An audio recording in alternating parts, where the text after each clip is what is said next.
Hello, how are you everybody? కరివేపాకు తెచ్చుకున్నాను market నుంచి. కరివేపాకు కారపొడి చేసుకుందాం.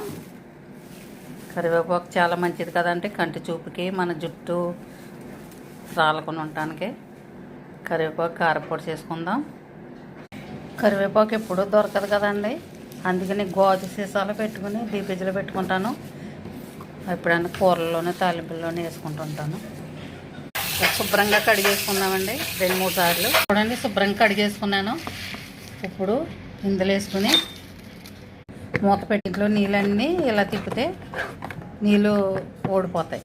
చూడండి, కొద్దిగా డ్రై అవుతాయి. ఇప్పుడు టవల్ మీద వేసుకుని ఆరబెట్టుకుందాం. చూడండి, ఇలా డ్రై చేసుకున్నా కానీ ఫ్యాన్ గాలికి ఆరబెట్టుకుందాం. ఇంకా చెమ్మ ఉంటుంది కదండి ఆరి వరకు.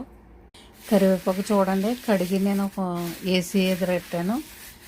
భలేగా ఆరిపోయిందండి, అస్సలు సెమ్మన్నది లేదు, ఆరిపోయింది. ఇప్పుడు పప్పులు అవి వేపుకుందాం ఇందులోకి. చూడండి, ముందు శనగపప్పు వేసుకుందాం.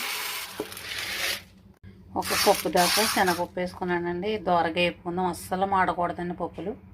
ఇలా దోరగా వేపుకోవాలండి. శనగపప్పు వేసుకోవాలని తీసేసుకుందాం. ఇప్పుడు మినపప్పు వేసుకున్నామండి. చాయ్ మినపప్పు, అయినా తొక్కున్న పప్పు అయినా పర్లేదు.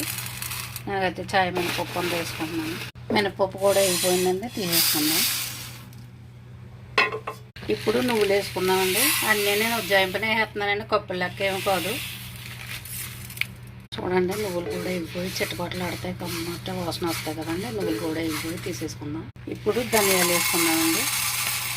ధనియాలు కొంచెం వేయండి. ఇప్పుడు జీలకర్ర కూడా వేసుకుని వేసుకుందాం. జీలకర్ర ధనియాలు కూడా వేగిపోయండి. మొత్తం అంతా తీసుకుని అట్లా వేసుకుందాం. అన్నీ కలిపి వేసుకుందామండి. కొంచెం చింతపండు ఫ్రై చేసుకుందామండి. మిరపకాయలు కూడా వేసుకుని వేసుకుందామండి. ఇప్పుడు మిరపకాయలు ఎప్పుడు కూడా తుంచుకుని వేపుకోవాలండి. లోనున్న విత్తనాలు కూడా వేగుతాయి బాగానే. చూడండి, మిరపకాయలు కూడా కలర్ మారిపోయి వేగిపోయి తీసుకుందాం. చూడండి, కరివేపాకు చాలా డ్రై అయిపోయింది, ఖాళీ లేక అలా ఉంచేసాను. ఇప్పుడు ఫ్రై చేసుకుందాం. పప్పులు మిరపకాయలు అన్నీ డ్రైగా వేపుకున్నాం కదండి. కరివేపాకు అయితే నూనె వేసుకుని వేపుకుందామండి.